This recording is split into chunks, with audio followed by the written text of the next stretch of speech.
yin and yang symbol, like Yep. each side has the dot of the other. Yep. And that is how I view masculine, feminine, like dynamics. The only true healthy masculine has an integrated feminine. The only Absolutely. true healthy feminine has an integrated masculine. Welcome back to the Love Stories podcast. I'm your host, Charlene Byars. I am so thrilled to welcome my next guest to the show today. Hannah Spanke is a relationship coach who helps clients heal deep childhood and relationship trauma using psychic insight, modern therapy, and ancient wisdom. With a deep yet playful approach, she empowers people to create authentic love, break through old patterns, and use conscious relationships for profound healing and growth. What an incredible story I had with Hannah today, and how herself went through a profound healing journey of growth and discovery to find true love within herself. Oh, you're going to just really love this conversation I had with Hannah today. And remember, stick around for the tip of the week at the end of the show. Welcome to Love Stories, a relationship podcast for successful women, where we talk about love, dating, relationships, and how great love stories are made. I'm Charlene Byars, and I'm so excited to share all the things that you can apply to create a beautiful love story of your own. Cheers to great love. Well, hello, Hannah. Oh my goodness. You're here. I am here. I'm so excited. So excited. I've just honestly, you guys, you know how this goes. We get guests like Hannah, and it takes a moment, to make it all happen. And she actually came here from San Diego. So this is amazing because I'm here in Arizona. You came here from San Diego just to do this podcast with us today. So I'm really grateful. No, Thank you so much. I'm so excited. You guys, we're going to have such a treat today. There's so much to share. But before we get into Hannah's actual story and your journey, Hannah, share a little bit about what you do, who you are, and let's start from there. Yeah. So my name is Hannah Spanke. I am a relationship coach, spiritual healer, and Tantra teacher. And I work with everybody. I work with men and women both, but not exclusively, but primarily I work with men. Yes. And most of them are over 40. Most of them have been through either divorce or like chronic dating struggles, or they have lost a partner potentially later in life. So they're pretty big, like dark night of the soul, spiritual awakening chapters that people tend to find me in. Yeah. And my perspective, my approach to relationships is that when we do the inner work to alchemize ourselves, be at the frequency of the partnership we want, then the relationships we want are the natural byproduct of ourselves, of our life. So absolutely. Oh my goodness. You guys, do. Did you hear that? She actually works with men too. Oh, we love to hear about a man's journey. We love hearing about, because I would say for the most part, the majority of our listeners are women. But we do have a percentage of men that listen to this podcast too, which is really cool. Mm-hmm. But women really are longing to understand men more. Yeah. Wanting to understand their journey and what they're going through, because, a lot of times as women, we're talking to women about women, right?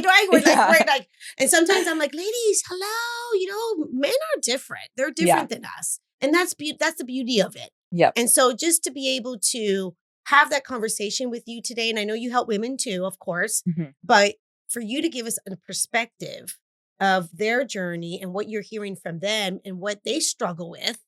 Oh, this is going to be so good. Oh, yes. Okay. Yeah. But before we get into all that, I want to know a little bit about you. Mm-hmm. And I want to hear how you grew up and where did you grow up and what was your beginnings like? Yes. Okay. So from the real beginning? From the real beginning, mama. Okay. From the real beginning. Yeah. So I grew up in Central California, like a small farming town. Okay. It's not what anybody thinks of when they think of California. Okay. That's where I grew up. And my parents separated when I was about 5 years old. Okay. My mom is the one that left. So it was like a little bit different than the stereotypical divorced kids end up with the mom. Okay. My sister and I, she's a year and a half younger, we Okay. ended up with my dad. Okay. And so my mom had a lot of different addiction struggles, Okay. and she was very absent for long periods of time for most of my childhood. Okay. And I was raised pretty much exclusively by my dad from that point on. Oh, Yes. Okay. Okay. Hold on. So when you grew up, so at first, from obviously 0 to 5 years old, you had your mom and your dad. Yep. Do you remember any of those dynamics back then or not so much? A little bit. Just a little bit. Just a little bit, yeah. Okay. And you're the oldest. Yes. Okay. So then and how young is your sister compared to you? She's a year and a half younger. So she's a year and a half younger. Okay. Yeah. So you guys are, going about your little life and you're young, you're 5 years old. And, and I'm sure obviously at that time, you don't know the dynamics of the complexity of what your mom's going through. But, maybe you do. Yeah. Okay. So talk about that a little bit. Yeah. Okay. Yeah. So kind of like talking about the current state of things in my life and like how it ties back. Yeah. So I think this is one of the biggest reasons why I do work with men and have such a like knack for it. Yes. Is because I was so incredibly emotionally unavailable by the time I reached adulthood. Really? At 5 years old, like my dad was very vocal, the things you're not supposed to do during a divorce, very vocal about like talking badly about my mom and oh, she's on drugs, she's this, she's that. So I knew that. Okay. I didn't so have he shared it all. Okay, yeah. Got it. So I didn't have any real concept of what that meant, Okay. but I knew that she was choosing something other than this. Okay. And so I remember being 5, 6 years old and random people that I would see, other adults in my life would be like, oh, sweetie, like, are you missing your mom? Oh my gosh. And I remember I would feel mad almost. And I'd be like, no, like, why would I miss her? Like, she's doing drugs. Right. And so I just had literally no emotion towards it. No authentic expression of emotion towards it. Because that's how you were protecting yourself. You were shutting down. Yes. With that. Okay. Because that's what my dad could handle. That's it. He had no space for my emotionality as a little girl. And then that continued on. And so very emotionally unavailable father, a lot of like stoic, not the good side of stoic. Not the good side of stoic. Hardened, really hardened. Yeah. Yeah. Not emotionally there for you. Yes. Very present, very reliable in a provider kind of a way, but not anything beyond the surface. And so by the time I reached adulthood, like I was 22 years old, I think.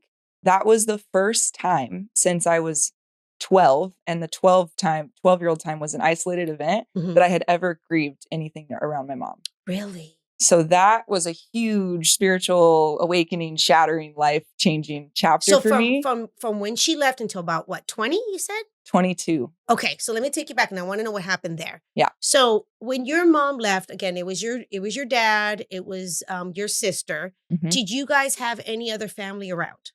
Grandparents. Okay, you had your grandparents. Yeah. And how was your relationship with your grandparents? It was pretty central to everything. Okay, it was. And was that your dad's mom and her husband? And her husband, okay. They were pretty central because my dad was a serial dater and was often out of the house. And so we were with them. Okay, so your dad, he like my dad. He liked the girls, right? Yes. So he was, you're like, oh my goodness. So mama's gone. Yep. And you're like, I'm not sure what happened there. And did you have any contact with mom? Any, sometimes like between 5 and 13. Yeah. So 8 years. Sometimes I would see her every month. Sometimes I would see her once a year. So it was like very sporadic. And then at 13, I actually moved in with her. And so that's where everything kind of started to change. Okay. But so let's shift there. So you're living with dad, and you just already explained to you that it put you in a state of hiding or not hiding or holding in your emotions and just having that protection. I call it the wall of protection. Yep. Yeah, because you don't want to feel, and you're so young and you're not able to process. And I mean, that's a lot, girlfriend. That's a lot going on. That's a lot going on. Yeah. Then you're going out, through your life. And then at the age of 13, you move in with mom. Yep. What was that like? Did your sister go? No.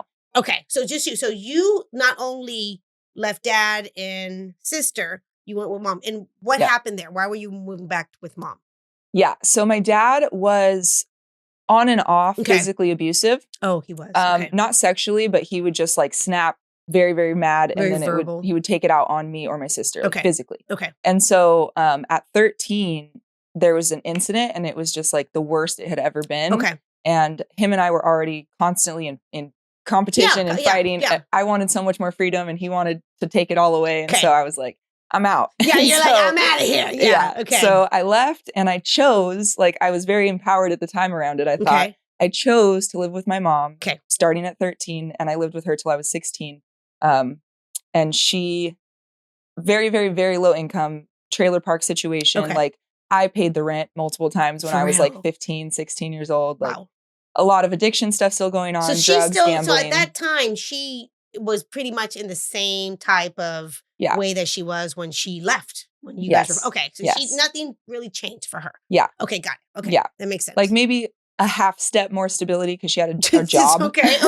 That was regular. But she was still, dealing with the drugs, dealing with the depression, dealing with all the things. Okay. Yes. Okay. So and in my mind, I was like, this is the place that I can do whatever I want. This is the place where nobody's going to try to dictate anything. Right, because you felt like you had more freedom there. Yes. In this sense. Okay. So all the sacrifice that came with like the lifestyle felt 10 times worth it because I was so desperate to have a say in my own life at that point. Okay. Yeah, that makes sense. Okay, so let me ask you this then.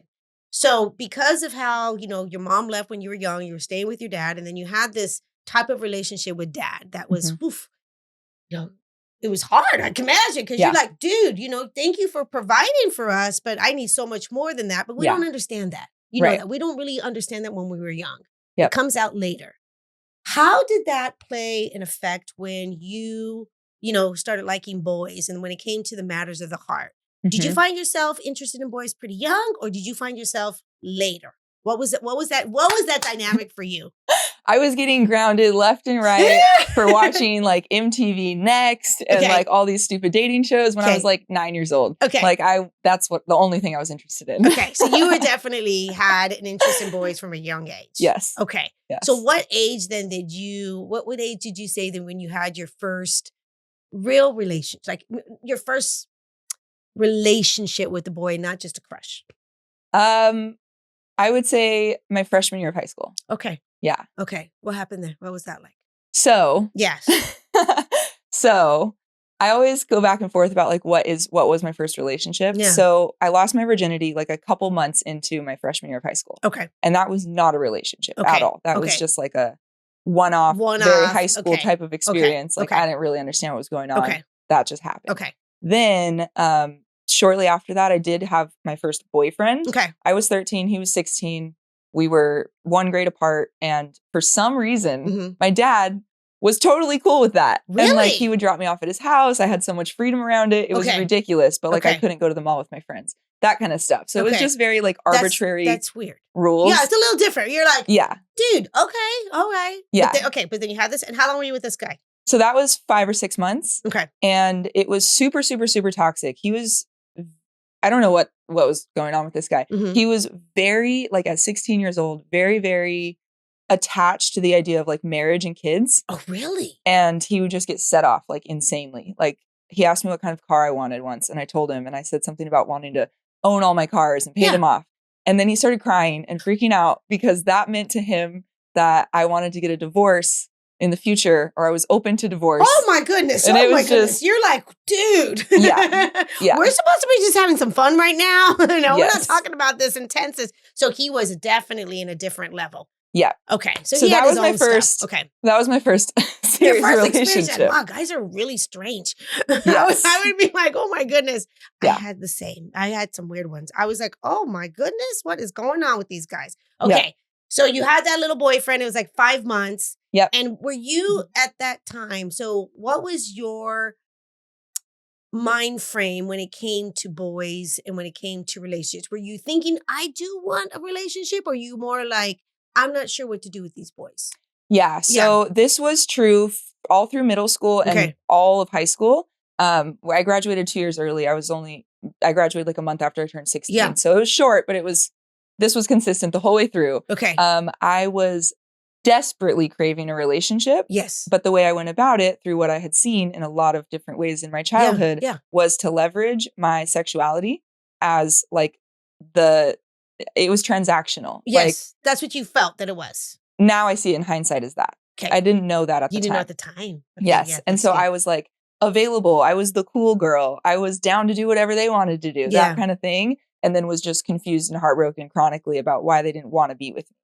And so that was my entire high school theme, really, until I got out of high school. And then I had my first, what I really consider my first long-term relationship. Yeah. At 17, we were together for 3 years. Okay. I want to talk about that because I think myself, and I hear this a lot from women, And I think it also comes back from, the programming that we had when we were young, Mm-hmm. that a lot of us women, and we don't know this, we really lead with our sexuality. We Mm-hmm. really feel that that's the way that we're going to get the guy. Yep. Is, being more promiscuous, showing them, oh, I'm game for stuff like that, and Mm-hmm. doing things, quicker than we want to do things. Where do you think also, besides the programming, where does that come from us women? Where Mm-hmm. is that coming from? Yeah. Definitely so many different angles just from the culture. Mhm. And this is where I really like to bring in both sides for men and women, Okay. because it's something that, like, once we start talking about these unique wounds, Mhm. like that mainly women experience or mainly men experience, it's really quick, slippery slope to see it as like separating. Okay. And it's like, oh, they don't understand. And so now they're the enemy, Okay. causing us the pain, and vice versa. Mhm. So in the name of bringing us together, Okay. I love it. Women are in general objectified for their bodies. Yep. And men are in general objectified for finances, for Okay. what they can provide physically, like Okay. that. And so for women, it's like every single where we look, like every Disney princess is hot. Yeah. You know what I mean? No, seriously, she is. Yeah. You drive down the freeway, you see Victoria's Secret models in their bras and underwear selling something. Perfume, Yes. someone's half naked selling something. Yes. We get it embedded into our psyche that sex is a ticket. It's a tool that we can use to trade for something that we want. Correct. The hottest one is the one that has the most value in our culture. In the Not culture. actually true. No, yeah. But that inverted thinking, Yes. it seeps into us. Yes. And then for me specifically, like more personal layers of that conditioning, my dad, what I witnessed from him dating, he was a chronic serial dater. He would always be in these long-term situationships, but was always not wanting to commit. Like he'd be with them and he's their boyfriend, and then he'd be on his own talking to his friends, and they're like, he's like, what girlfriend? So it was that kind of thing. Yes. So I constantly witnessed him valuing women for certain reasons and not valuing them for the correct ones. Yes. And not choosing them fully. Yes. And so I learned to reach for scraps that I could offer, breadcrumbs, anything that I could give that was going to get me chosen. Yes. And then it obviously didn't work because I was not approaching it correctly. Right. Because I think that's what it is. I think, again, being a young girl and, me, myself, I just wanted to feel loved. Yeah. I just wanted to be accepted myself.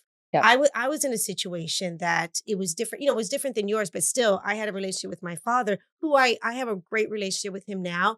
But I feel like he was like a gypsy. He came in and out of, I was the opposite. I lived with my mom, but he would come in and out of my life. And every time he came, he always had a girlfriend. So I always was like trying to get his attention. Yeah. Even though he was cool with me, he was more like a buddy.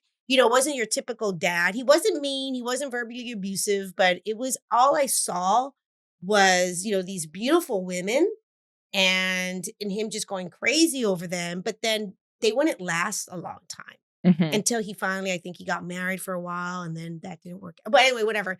So that actually really did play a part in how I looked at relationships, because I thought the same thing, that I had to, look a certain way, be a little more promiscuous earlier than I wanted to. Yep. And that really, that affects us, girlfriend. Absolutely. Yeah. Talk about that. Yeah. So I can deep dive as hell into that. Yeah, no. Talk about that. Like how that really affects us. At 16, yeah. I, one way or another, found myself stepping into the sex industry. Okay. And so I had a prostitution experience at 16. Wow. And then there was a gap of time because that, like, at the time, I was so shut down and so much shit inside that just was unprocessed and undealt with. Yes. I had no tools or awareness. Right. So on one hand, I thought, wow, like, did I just crack a code? Like, I just did something that I'm doing anyways, and I have money now. Wow. But on the other hand, I was having like PTSD type symptoms, like night sweats and terrors and things like that. So I knew something was not right about it internally, but like the external, which I think this is like the bigger picture. Yeah. The lesson for everybody is that whatever we're overly focusing on the external is not the thing. We need to come back into ourselves. Come back in. Yeah. Yeah. And so I was hooked at that point. It was about a year and a half of kind of a break.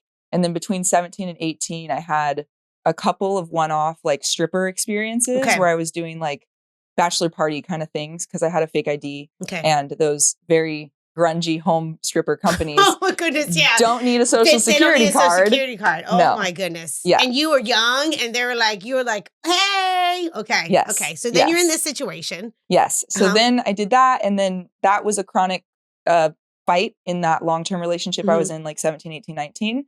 And so I had a number of different sales jobs, different entrepreneurial things, because that's what I was always drawn to. And I was also going to school full time. Okay. I was a chemistry major. Like I was doing a lot of different things. A lot of different things all at once. Yes. And then I was just burnt out at some point of doing everything. And then I broke up with that boyfriend, left all the jobs, and I started working at a strip club full time. Okay. So what age are you now? 19. You're 19 years old. Okay. I did that for a couple years solid. And then kind of into that third year, it started to bleed out into other things. Okay. As they say it does. And I was in denial about that. It does. It does? Absolutely. Okay. Like, it's like trying to get sober in a bar. You can't. You can't. Yeah. You're like, it's right there like, all the time. Yeah. The environment is working against you 24/7. Right. You're only working against it as long as you're consciously trying. Yes. Which is not 24/7. Right. You're not. And so eventually that wins. So then it just transitioned into like basically full-time escorting where I was just seeing men privately on my own time outside of the club completely. Because the club itself, not even the nature of the work, is just such a dense, like toxic environment. Okay. It's just full of shadow. Okay. All of it. I can imagine. Everybody's shadow comes there. Yeah. And so, I saw men for years. And then I had what I consider my very first big, giant spiritual awakening. Okay. There was a lot of, I had been in a couple other relationships since then. That's what I was going to ask you. During this phase, so when you were going, doing all this stuff. Yeah. What was your viewpoint of men and how did that change for you? And you did have boyfriends in and out during this time? Yep. Oh, did they know what you do? Yep. Oh my goodness. Okay, talk about that. Okay. Yes. Talk about that. Yes. So once I finally like completely separated from that first longer term boyfriend, then I had, I think three or four like 2-month long relationships. Okay. But we were like actually boyfriend and girlfriend. Like it was a whole thing. Okay. And then every single one of those, actually one of them I broke up with him because it was just not, I wasn't into it. But the other ones, every single one of them ended in a different way, but all because of that. All over the sex work stuff. The sex work stuff, yeah. Yes. And then I was in a longer relationship for 3.5 years. Okay. And that's the one that I had my whole life-changing everything happen inside of. Okay. But up until that point. Because what age are you now? What age are we now? About 22. Okay, about 22. Okay. 22-ish, yeah.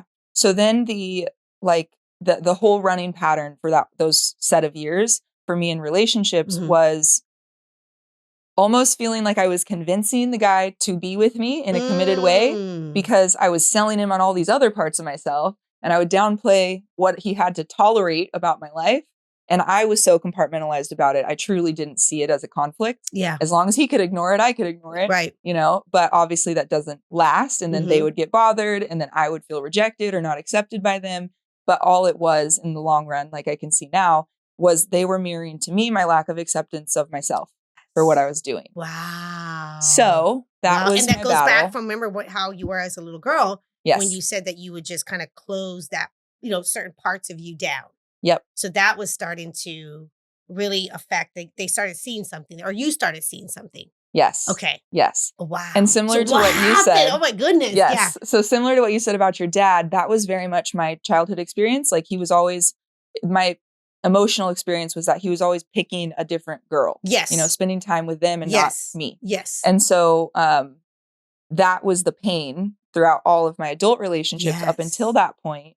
And my coping mechanism was I would feel hurt, at least some, but then I would shut that down. Yep. And I would ego, double down, overly justify what I was doing as if it was somehow better than them or that they didn't understand it. Oh, or yeah. Something like that. I know what you're saying. And, I'm empowered. I make more money than you. I'm a woman. Like, don't tell me, because you were in that type of mind frame. Yes. That I'm not, you're still, and this is interesting. You are also still trying to protect yourself. Yep. Even though you were in an environment that was, not very, Yep. yeah. I can imagine an environment that is kind of scary too. Yep. Because you don't know what you're actually dealing with until you start dealing with them. Yes. Okay. Yeah. How did you then start shifting and getting out of that? And what happened with that boyfriend? Yeah. Okay. So you had an awakening. What was that? It was a loss. It was a very important loss in my life. And it just like destroyed me. Like it shattered every single thing in a way that like when you put it back together, it is bound to look different because it's just so decimated, you know? Yeah. So everything broke down. We ended up breaking up at that time because he was completely absent for the entire process of what was going on for me. Yeah. And that was like a line. We broke up. And then over the next couple months, we ended up getting back together. And at that point, like I still had some attachment there that there was something left for me to learn. Yes. But something changed after he was not there for me at that level. Okay. And so I knew. You went through a loss and you needed support and he was nowhere to be found. Absolutely. Okay. Literally at Coachella with his fucking phone off. Okay. Absolutely. Like he did just bye. Yes. Yeah. And you're like, oh, buddy. Okay. Yes. And you're already with him for 3 years. Yes. Okay. Got it. Yep. Okay. So then a couple months later, I just knew in my heart for years I'd thought that I wanted to move to San Diego. Okay. And we had talked about it a lot. Okay. But that was the other pattern of mine. Since I was not actually accepting of what I was doing, I was also picking partners that I didn't actually accept what they were doing either. Yes. You know, they would tended to be very like blue collar type of guys, welders and different things like that. And they had a very fixed like employee mindset, you know, that like this is their craft, this is what they're going to do, work their 30, 40 years, whatever. Yes. And that's like the antithesis of my life. Like I'm like, it's not going to work for me. So it was just the constant us trying to change each other. Trying to change each other. That was the pattern. Yes. It's kind of like that pattern of like, oh my goodness. Okay. Can you talk a little bit about why we do that also? Tell us women why we do that, how we stay in those patterns. Yeah. You know, in that situation. I think at the end of the day, it comes down to personal responsibility. Yeah.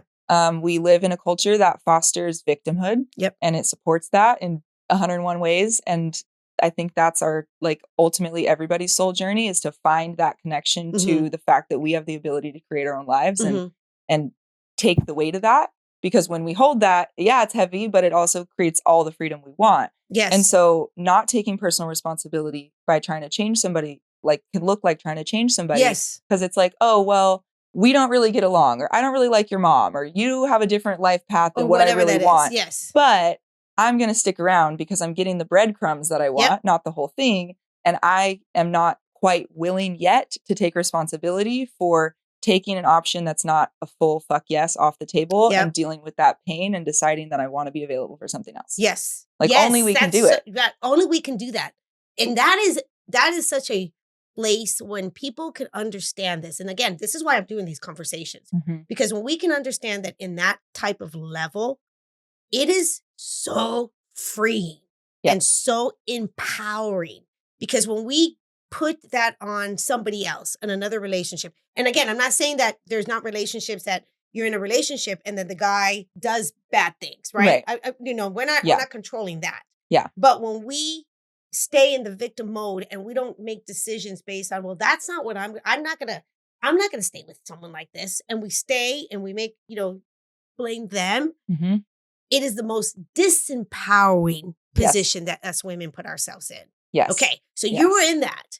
Yes. How did you start shifting that? Yeah. So one other thought on that is like, because I think that this is a big blind spot, especially for women. Okay. Men do it too. Yeah, but of course. Especially for women, the archetype that I think women typically will take on, like the role they'll play when they're in that disempowered state, sometimes is the victim. Yep. And this is like the damsel in distress, like, oh, he cheated on me again. And then she goes back to him, that kind of thing. Yeah. But there's also a huge pool of women who don't see themselves that way. And so there's a blind spot. They can't see the disempowerment because they're actually having this like ego-driven sense of pride around their behavior as the martyr, where they are doing for others or trying to do for others what they're not willing to do for themselves. Yes. And they're taking their power, making their boyfriend or their husband the victim so that they can be the savior, playing this rescuer archetype. And then when it fails, they're frustrated. And at the end of the day, they're like, I'm the one that has to do everything. Nobody helps me. That sounds more like me. Yeah. That sounds like something I've done. Oh my God, that's spot on. Keep going. Yeah. Then they're resentful because that giving the changing him is often disguised as helping him. Yes. Right? Yeah, I was just helping him. Yeah. I'm here to improve your life. Yes. And so when he doesn't want that for himself and we bring it to his face and shove it down his throat, it's disempowering for us and for him, because it makes me think of, I love this example of the butterfly. So a butterfly, if you were in the park, you see him in the little cocoon chrysalis trying to get out. Okay. That's probably painful to watch. I've never watched it, but I know I would be like, oh God. I'd be like, oh my goodness. I mean, the mother bear that I am. I'm like, you want to help you a little bit. Right. Yes. Exactly. Oh, yes. So that urge to help it at the root is coming from our own discomfort with holding space for what's happening without needing to jump in and fix it. We're trying to alleviate our own discomfort. That's good. We're bringing you the box of tissues because you're crying, but really it's because I want you to stop crying. That's good. And so when somebody, and this is literally true. I feel like I'm in a session right now. I'm like, yes, tell me more. Good. I'm glad. This is literally true. Like real fact. Yeah. If you were to rip open that cocoon thing, the butterfly will fall on the ground and die. Okay. Because it has to go through the process of breaking out in order to use its wings.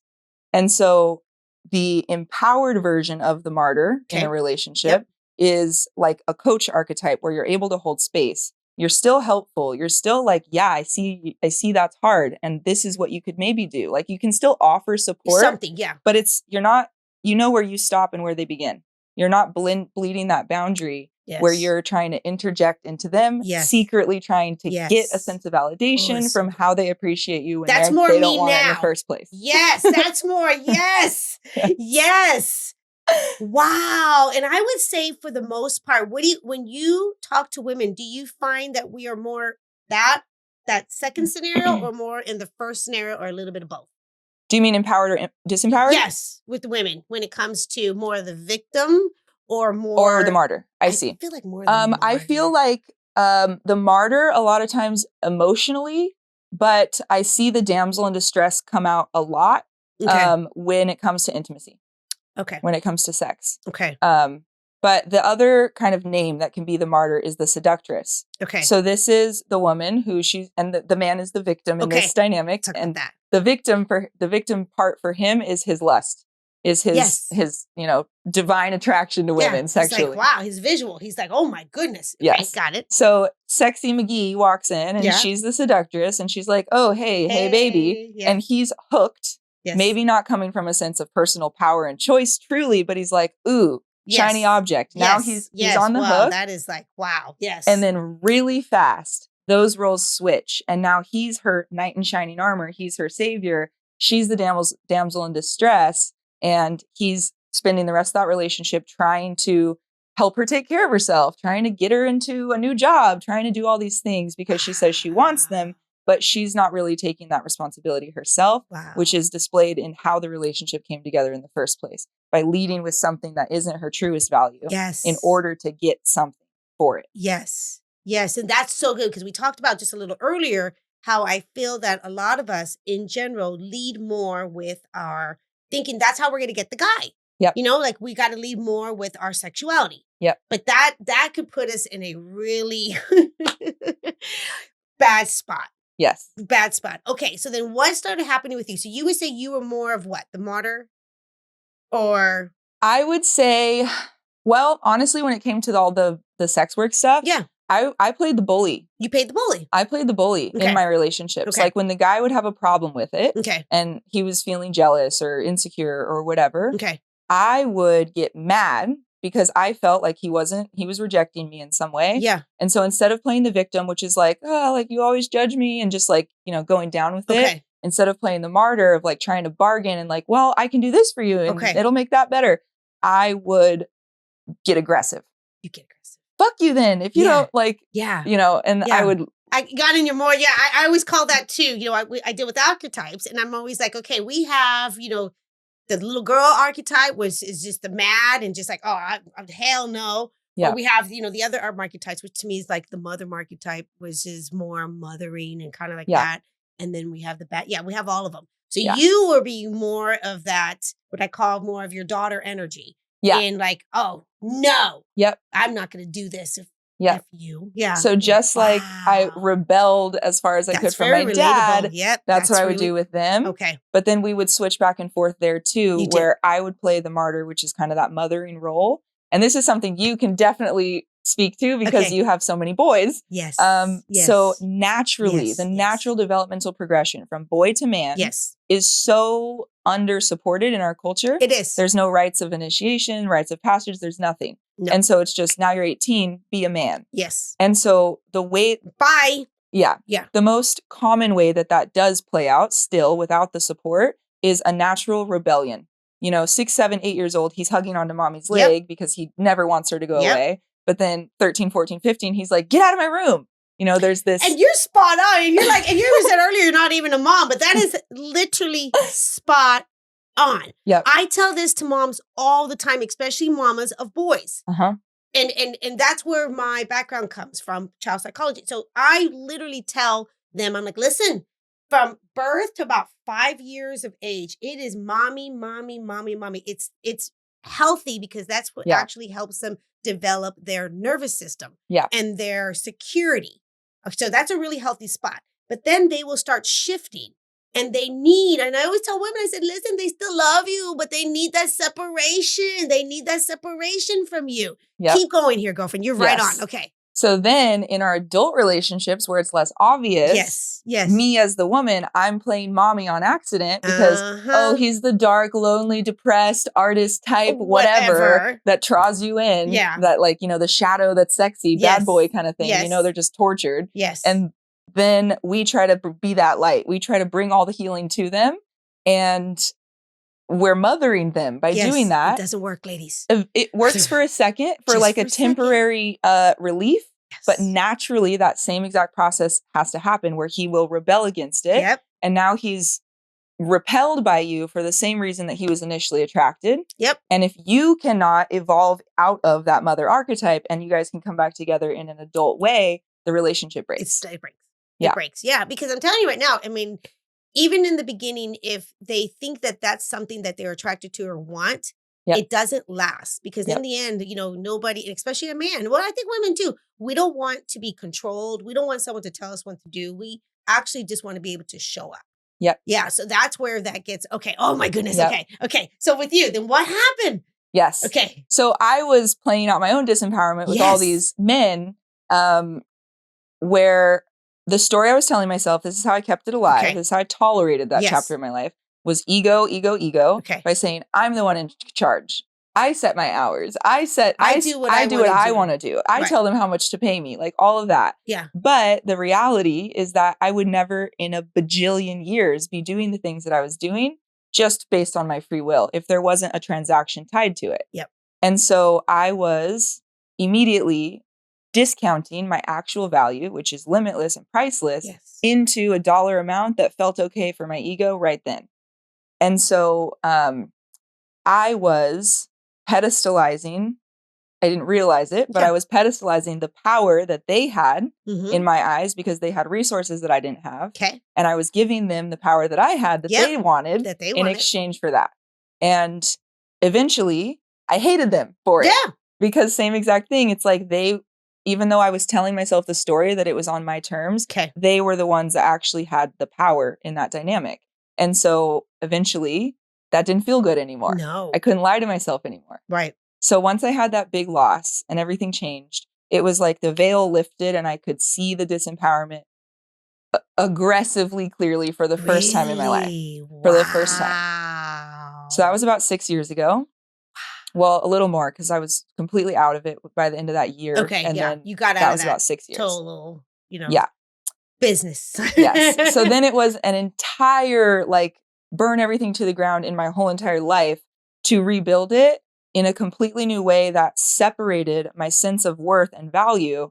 What do I have to offer the world from my body, from my sexuality, from the things that I had spent the first 20 something years of my life validating.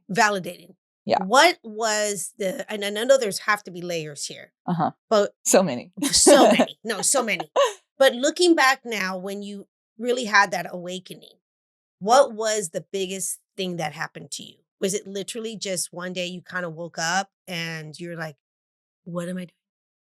Or was there other, I know there's more layers to here, but what was it? What was it that you were like, I'm done. I can't do this anymore? It was the amount of grief. So I had only ever had one serious loss up until that point. It was a few years before. Right. That was very, very hard for me. But so all through this time too, I was also like a hardcore alcoholic. Okay. And so I would smoke cigarettes, smoke weed, everything just numbing out. Just numbing out. Just numbing out. Just numbing out. Like I would have an empowered day, go make $2,000 and then go spend $500 at the bar and call it a celebration. But it was just like what I needed to tolerate the day. It was just this toxic environment that you kept going over. Yeah, I got it. Yes. I got it. Yes. Okay. So... And you guys, and that plays a part too, because when we are, numbing ourselves out with, substance and stuff like that, we're actually numbing ourselves out. We're not all there. So you can't really feel because you're numbing yourself out. And then when you feel for the moments, when you're like, oh, what's that? Then you start numbing yourself out again. Yes. How did you shift that? So. Yeah, this is wow. The depth of grief that I felt with this second loss. Okay. It felt like it also kind of had the first loss like piggybacked on because I had just numbed out. Okay. So there was one moment. Okay. It was the day that everything happened. Okay. And I came home. I even went to the store first before I got home and I bought a bunch of beer. I bought all kinds of stuff. And then by the time I got home, just something in my body, I didn't want the beer. I didn't want the cigarettes. I didn't want to smoke weed. I just like that. On a soul level, I just knew that like I would be taking something away from myself by escaping this moment. And so that just like, I didn't stay sober, but through the grief process, I just had this for the first time ever inclination that wasn't going to help me.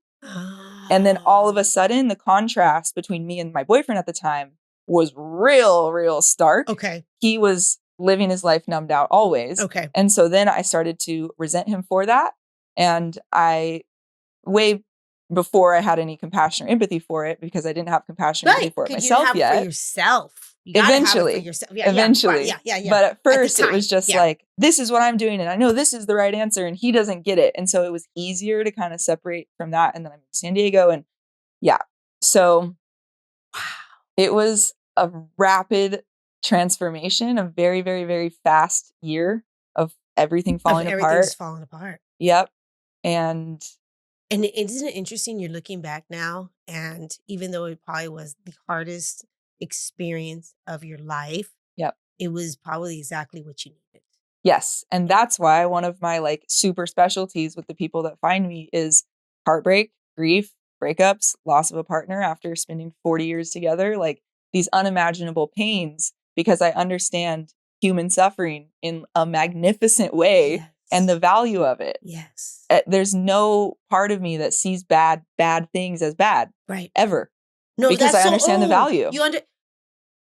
I had a conversation. Oh, that's so good. I had a conversation with someone and we were talking about, and this is not even for work. This is off work. This is friend to friend. Uh-huh. And she was talking about her daughter, and her daughter was older, and her daughter was just not making the best decisions and just spiraling. And she continued on because she's a mom. And I understood this part of her because I'm a mom too. Yeah. So she continued on trying to do all the things. And I just remember one day I told her, I said, listen, I said, I feel like with all my heart, like I've been praying about this and I've been really wanting to say this to you. And it's just coming from my heart. I said, you cannot take away somebody's rock bottom. Mm-hmm. I know that sounds horrible, but if you try to take away someone's rock bottom, how in the hell are they going to get back up? Yep. You got to give them that opportunity to feel, to go through it, and to be able to understand what it is to be there so they have an opportunity. And she was like, wow. Yep. And you can't do that until you do it for yourself. Yes. And I think she never looked at it in that perspective, but you have to do it for yourself first. Yep. And I did that at one time in my life. I had to go to my rock bottom so I can get myself back up. Yeah. So let's talk about that. Yeah. At this point, I get more spiritually out there every single day. At this point, my belief system, my perspective is that on a soul level, yes. I believe that we choose the things that we're going to experience in our life, at least the big things. Yes. And, there's so much free will. We have all the free will in the world Yes. in this life. And so we Yes. can opt out of that plan at any point. I think that's why karma exists. If everything was just scheduled, then we wouldn't have the option to, balance karma or whatever. But I believe we choose these things from a soul perspective of what kind of growth we want to experience. Okay. What opportunities we want to create for soul growth and wisdom and maturity. Yeah. And so for me, I believe that I chose all of these things, the alcoholism, all of the different escape type addiction things, the entirely backwards disempowerment around sexuality, which is literally our most creative, powerful. Right. It's our most powerful energy in the world. Yes. It is the energy to create human life. Like yes. When we're throwing that around like it's free popcorn, like it's so incredibly depleting. Yes, it is. 100%. 100%. So I believe I chose all of those things in order to experience a complete separation from God, a complete the illusion of separation from God, so that I had to find my way back to that in the strongest way possible. And so now, like, nothing shakes me. I'm like, I get it. There's a plan here. You're like, there's a plan here. You got it. Because once you went through your own, awakening, your spiritual awakening, your own rock bottom, is when you were finally able to start coming up for life. Or light. I always say light. You come up, you started coming up for light. Yes. But when you start seeing things differently, what started shifting in your life? So you got the boyfriend's gone, right? Yeah. Okay. So once I moved to San Diego, we still stayed together and did long distance for about 5 or 6 months, but it just, was slowly crumbling. Yeah. So we broke up. Okay. And then 3 weeks later, on accident, I ended up in a new relationship. Oh, you did? And I was in San Diego and this guy was in New York. Okay. And so there was just so much wild about how this all unfolded. Okay. But yeah, so once that relationship ended, every single relationship after that has been entirely different. That was the end of so many patterns that were tied to all of the other stuff that was going on. All the toxic stuff, all the cray-cray, the drugs, the up and down, the narcissism, all of it. The lying, the cheat, all of it. Yes. So you went from all of that, shifted. Oh my goodness, girlfriend. Shifted and then started going another direction. Yes. How? So then what happened? I was only attracting conscious partners. Okay. Like people who wanted to go through a relationship consciously, who weren't just trying to pick somebody up at the bar and then have a life together. Correct. And just like do it with a blindfold on. Right. They were actually wanting to do the work of a relationship. Of the relationship. And so that opened a lot of doors, a lot of learning, a lot of lessons. That partner, we were together for 2 years, lots of cross-country moves, a bunch of stuff happened. And then when we did break up, we broke up consciously. It was horribly hard, but really, really beautiful and loving and everything. It was totally different than what you experienced before. Absolutely, completely different. Yeah. Because what I learned from that first relationship, or the one before that had ended, is something that I didn't want to repeat, which was letting the attachment, not love, but the attachment, keep me there past the expiration date in a way that actually like spoils the love that was there in the first place. Yes. And so I wanted to honor the love of this relationship by being honest with myself and being honest with them and being willing to take that personal responsibility for what was true. What was going on. Yeah. And be willing to face that pain so that I didn't need to destroy our love in order to get out of the relationship. Got that. Yeah. You wanted to do, you're like, I'm doing this differently this time. So you guys ended the relationship, right? Yes. And I mean, where was he? Was he like knowing that he was ending the relationship too? Was it kind of mutual? It was 100% mutual. Like there was, a lot of conversation, and then the circumstances, we ended up living together, still in the same house. Like we didn't create any separation, sleeping in the same bed, everything the same for 4 months. Before I could actually move back to California. And so it was just a very difficult 4 months of cycling through, like both of us just grieving. Like, oh, we're so sad. I love you so much. Are we doing the right thing?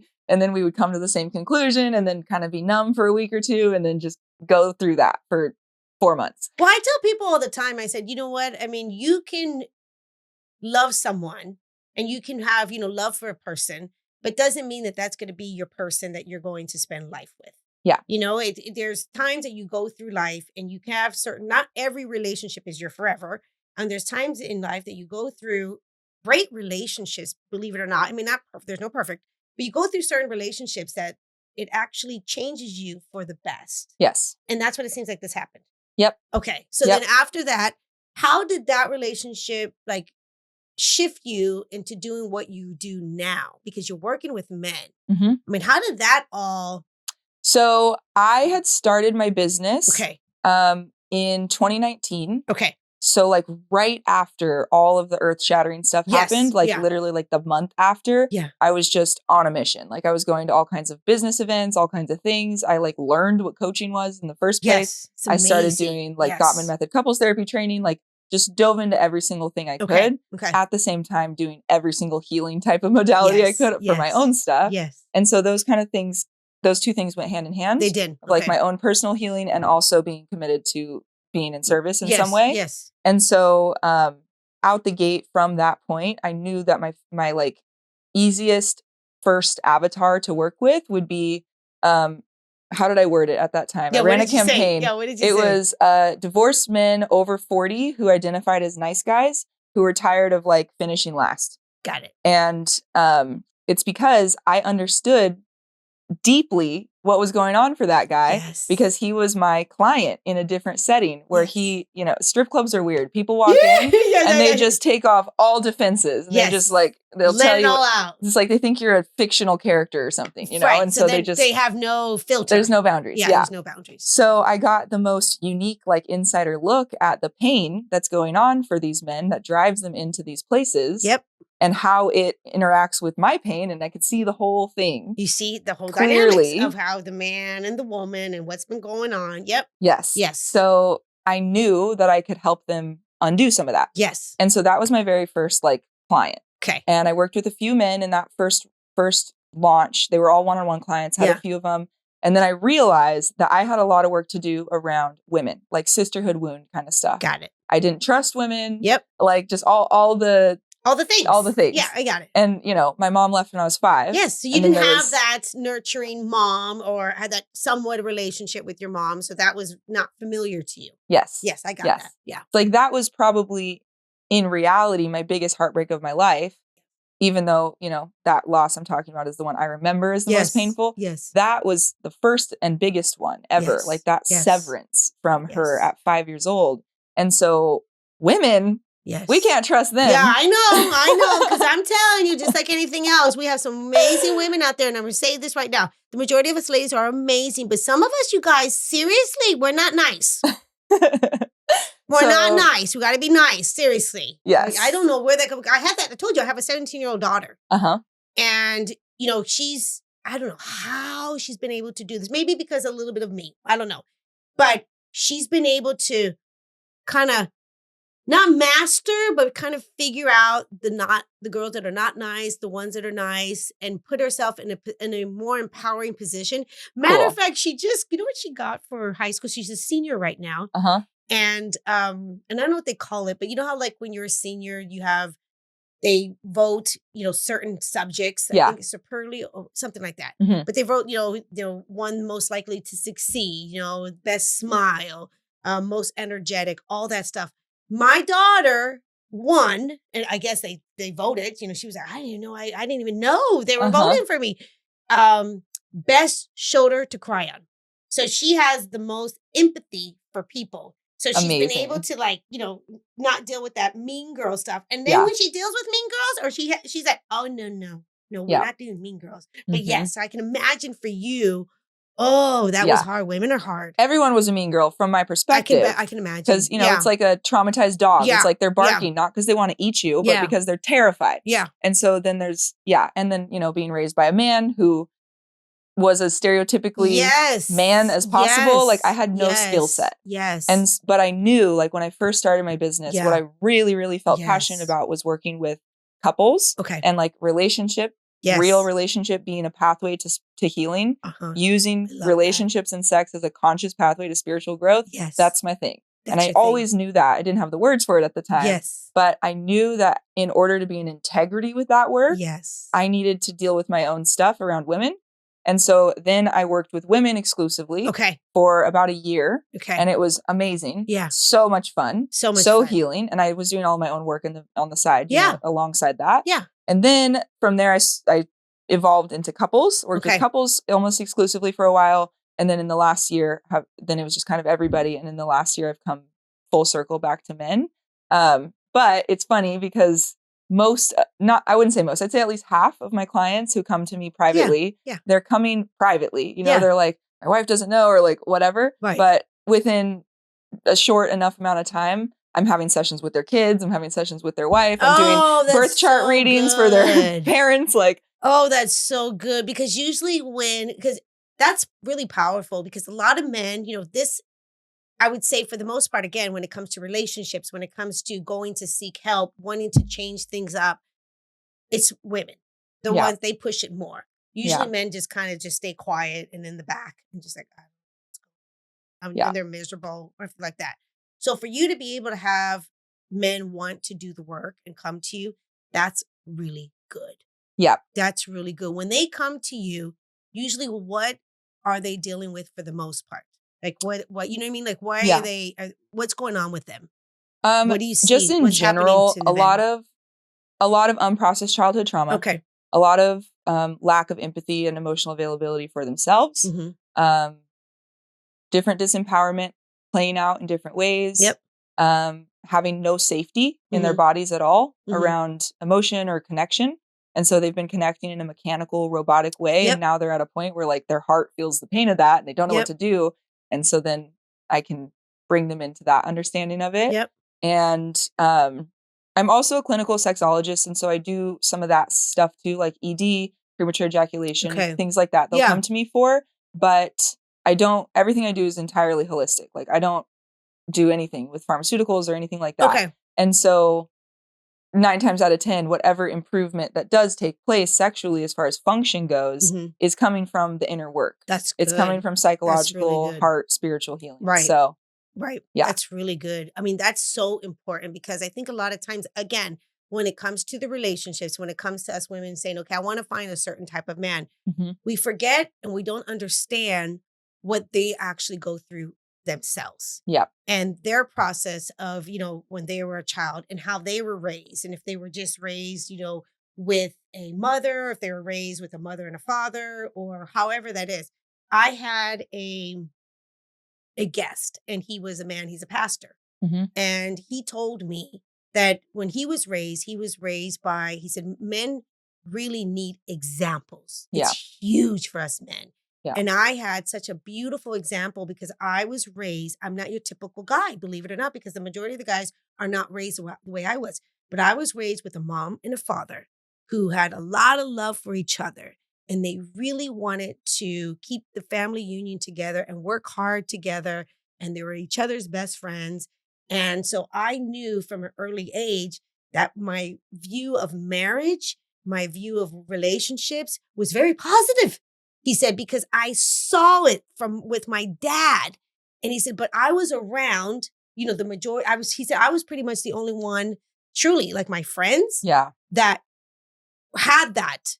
Because the majority of my friends were their parents were divorced, absent dads. And so as men, they really struggled. Yeah. And women didn't understand they have their own struggles too. He said, that's why I had a different perspective, because from the beginning, it was so healthy. So I can only imagine, ladies, listen. That's why we need someone like her to do this, because men also need healing. Yes. Men also, I'm serious, men also need to do this work. We can't do this work for them. No, we can't do this work for them. And we actually need to be with a man that has been willing and wanting to do that work, right? Talk about that, because what happens with them when they start having, these shifts? Yeah. They become safe men. Yes. Yeah. They are able to hold their own emotions. They're not frightened off by their own internal state changing. We all have masculine and feminine energies. And for the most part, men are completely disconnected from their feminine energy. Yes. And so the ability to get comfortable with that in a way that doesn't dominate them, because that's a big fear for men, is that like once they open the door, that then they're going to be feminized. Yes. Or they're going to like go too far away or lose their masculinity, because the rigid idea is that masculine means no feminine. Right. But that's not true at all. It's not true. It's like the yin and yang symbol. Like each side has the dot of the other. Yep. And that is how I view masculine, feminine, like dynamics. The only true healthy masculine has an integrated feminine. The only true healthy feminine has an integrated masculine. And so once his is integrated, he can show up as the masculine pole safely because there's that integration for her to like be safe with. Yes. And so he can actually connect. She can actually connect. And similar to like what you were saying earlier about when we were talking about the victim stuff. Yes. It's like once he takes that responsibility for himself in his own life, he becomes a healing force. He holds the line for that kind of work, for that standard. Yes. And then she, you know, we do the same thing back and forth. I actually have a client story that's super relevant. Okay, let's see. So this man, I won't say his name, but he's 42 or 43. We've been working together for almost a year. He is divorced. He's been divorced for 4 or 5 years. Has 4 kids, all on his own. They share custody, but like he's been single daddying it for a couple years. And he, through our work together, there was kind of a toxic situationship attachment kind of thing that had been going on for the last couple of years. Very karmic, a lot of like soul ties kind of stuff that just needed to be worked through. So as that got cleared out, he was claiming his power back, separating from that dynamic. He attracted a new partner. And at first, and this is, I think, important because a lot of women, I've experienced this, them saying this. At first, he was like, he would tell me and I could see his body change. He would relax. He'd be calm. His nervous system's regulated. He's like smiling, just green light, checkbox. So she's like this, and we did that, and we did that. And then he would finish it with something that almost, he didn't say these words, but it almost felt like he was saying like, but like, I don't know. And it's kind of boring, or like, I'm not really, there's not a lot of passion. And so that's a thing to watch out for in your own healing journey is like not mistaking toxicity, whatever your dysregulated nervous system is used to, as passion, because it's not. And so we worked through that, and he settled into the dynamic, really opened himself up to her. And I've never talked with her privately, but he's shared a lot with her with her permission. And she had experienced very, very severe sexual abuse in her like early college years. And has been sexually struggled since then. Never had an orgasm with a man. Very insecure about her body. Like a lot of triggered trauma stuff would come up in the middle of sex. And so he sent me a text about a week ago telling me that him and her had this experience that him and I had kind of talked about ahead of time of how we could kind of curate some different things.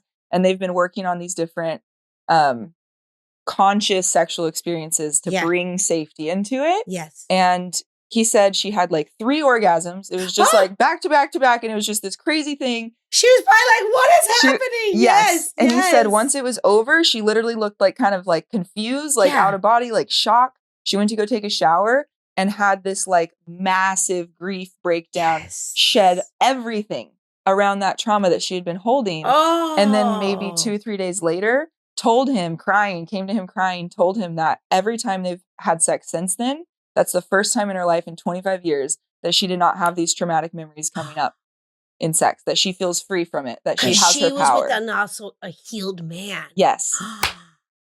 Wow. Look, I got goosebumps. I got goosebumps.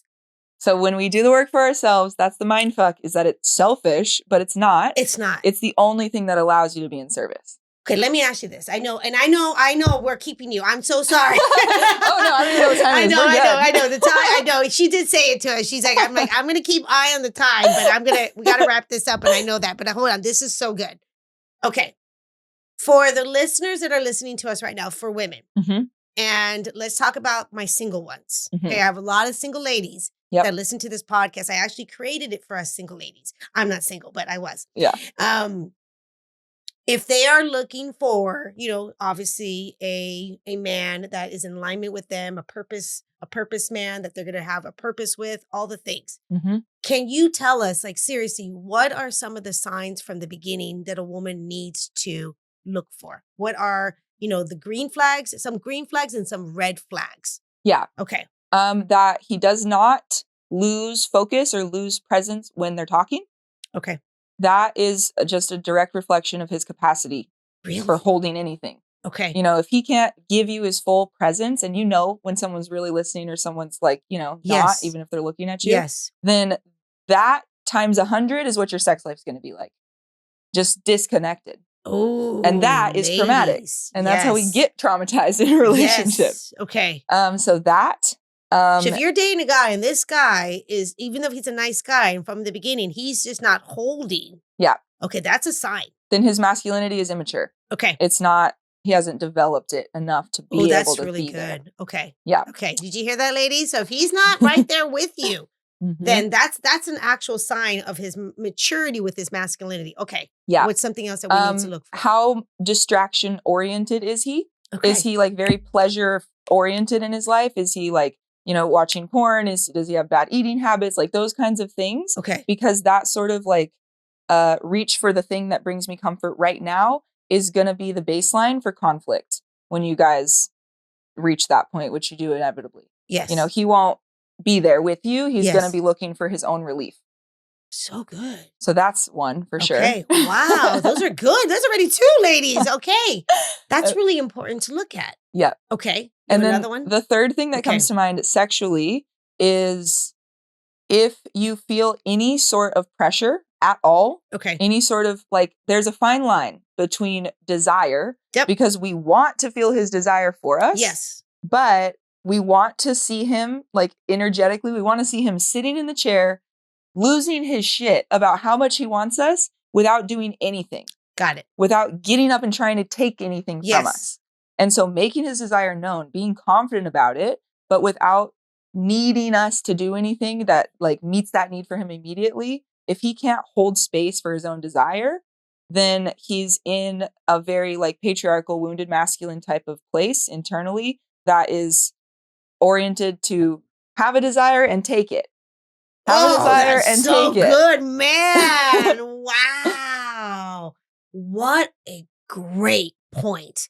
Because it's okay to have the desire, but we should be able to just be able to sit in our feminine. Yep. And that's all we need to do. He needs to be able to value your arousal. Yes. And what is that for you? Emotionally, mentally, spiritually, sexually. Yes. And not only think about his desire. Because think like the roots of our patriarchal country is like colonizing. It's right. I want it. It's mine. Right I take it. now. Right. Let's go. You're like, no. Yep. Yeah. Because I teach the opposite. I'm like, ladies, we're going to slow it all down. Right. Yes. We're going to slow it all down. We're going to just relax. Yes. Take it easy. Because I really feel just you showing up, that's enough. Yep. You don't have to give a man all that stuff. Oh my goodness. Yes. Oh, okay. Yes, you are right. You're coming back. Because no, seriously, this, again, I feel like we're just scratching the surface. Yep. You knew this was going to happen to me. Okay. Yes. I was like, no, I handle this. No, okay. You are just amazing. First of all, how do they get into your world? How can they work with you? Because just that alone, that it was so valuable also for women. Yeah. Because you work with women, right? Yep. Okay. Yep. So if a woman tell me, if they want to come to you, what do they need to do? How can they work with you? Okay. So the best, easiest way to do it right now is Instagram. Okay. So it's just Hannah Spanke, HannahSpanke. Okay. Hannah Spanke on Instagram. My website is also hannahspanke.com, but currently I'm having some domain issues. It's being fixed. Okay. So I don't think it's active today. Okay. But that will be active soon enough. Yeah. But Instagram, it'll probably be this episode will probably come out in 4 weeks. Okay. So it'll probably be okay by then. But if not, go to Hannah Spanke Instagram. Okay, that's the way and to go. You can send me messages there. I will respond. Okay. You can use the link in my bio to book a session directly, just like an a la carte one-off session. Those are really great as like an intro into the work. And then, that's what I would suggest. And tell us exactly then, you help people that are wanting to evolve spiritually. Yes. That are wanting to heal in a way that is sustainable. Yep. That's not a mindset hack. That's not, a hoorah 2-day event and then you're feeling empowered and you go back to your life and then you meet all of your own autopilot that takes you backwards. Not that, but sustainable, integrated, true soul level evolution that makes healthy, super hot, sexy relationships the natural byproduct of who you are. Yes. Oh, that was so good. Okay, hold on. We are going to cheers to that. Yes. Oh, you have been such, oh my goodness, girlfriend. It feels like it's been 7 minutes. Oh, I know. Seriously, this is amazing. Hold on. We're going to just do this. I always have a little hard time here, but I'm going to get this right. I've never popped a bottle of champagne. Okay, well, I'm doing it right now. Okay. Here we go. Now, I'm putting it here. You look prepared. Okay, I'm prepared. I know. I'm not pointing towards you. I know. Hold on. Okay, here we go. Woo! I did it. Okay. You know what? As we cheers, or maybe before, can I add one more point for women? 100%. Okay. Anything that you want to say. Okay, so kind of like a strategy for the women to actually use for them to be able, because like, you know, they can't control the man's actions, but we can do things that align with men that we want to align with or not. Okay. And that's how we can influence the actions. Okay, listen up, ladies. So my 2 cents, and this is not coming from a shame perspective at all, not a prudish hierarchy kind of thing at all. Okay. But if you want to be in a man who is in integrity, who has the presence, who has the space, who can be devotional to you. Yes. And that's what you're looking for. Yes. Then my 2 cents is do not have sex, at the very least penetration. Do not have sexual intercourse with anybody outside of a committed container that is mutually like you both express love for each other, and that's out in the open. Because what happens is when you open your body up, obviously that's easy to do. You're also opening yourself up energetically, taking in everything he has to offer, everything he's carrying. This is why you wake up anxious as hell the day after a one night stand with the dude from the bar. You took it all on. Like, think about the womb. It's a space of, it's an incubator. Yes. And it's going to take his energy and try to heal it. But when we can't, because we're not in ourselves enough, we just take it on. So anyways, that was a sidetrack. But when we open ourselves energetically, hopefully we cannot do that without also opening ourselves up emotionally, opening our heart. That's why we get so hurt in situationships that don't have the commitment, because we need the container for our heart to be open inside of, for it to be safe. And so what happens is we have frivolous sex, and then our heart becomes shut down. And now we're like a man, which is also not good for him, but stereotypically that's what he's conditioned to do, is separate that heart and sex function in the body. And so to avoid taking on more like damage or separation there, and to have the safety you need in your body to heal that and repair what's there, don't open yourself up to sex without somebody that you know is also holding your open heart. 100%. Oh, girlfriend. That's that. Perfect. That was, oh my God, seriously, that needed to be said at the very end right now. Yeah. Because that is something that I lead with all the time. And how powerful it is for us to hold that space for someone that we truly are connected with, because there's so many layers, and we don't have to lead with our sexuality. We can actually have a man, you know, want to really get to know us, because us, just our individualness is enough. Yes. We are amazing, ladies. I'm telling you right now, you just showing up, your true authentic self is enough. Yes. And that comes with all the goodies later. Yeah. Then from that place, from that level of safety and devotion and connection from mind, heart, sex, all the way through our bodies. Yes. Hold on to that, ladies. It's a gift. Then sex becomes a way to know God. Yes. It's two bodies coming together, literally merging, souls merging to know that experience of oneness, that connection to God. And sex becomes a powerful healer in your life instead of something that takes from you. Yeah. And we don't need to, like I said, if you're going to be intimate with someone like that, have it with somebody that you truly are connected and love and you want to be with. Yes. Oh, I just love you so much. Okay. Oh, thank you so much. This has been amazing. This was amazing. Oh, I'm so happy you said that. Okay, hold on. Until next time, cheers to great love. Yes. Let's talk about the tip of the week, which is 3 ways to get over any man who pulls away. 1, always have your own life. And what I mean by that is things that you do on a regular basis, but things that actually light you up, and friends that you cherish and you connect with on a regular basis. And when you have your own life, you will never chase his. 2, confidence is key. Know your worth and when to walk away. Remember, it's a man's job to pursue you, but it's a woman's job to set the pace. And if he's not pursuing you, move on. We attract, we do not chase. 3, the right man won't leave. That's why you always need to know that it's a gift and let the wrong man go.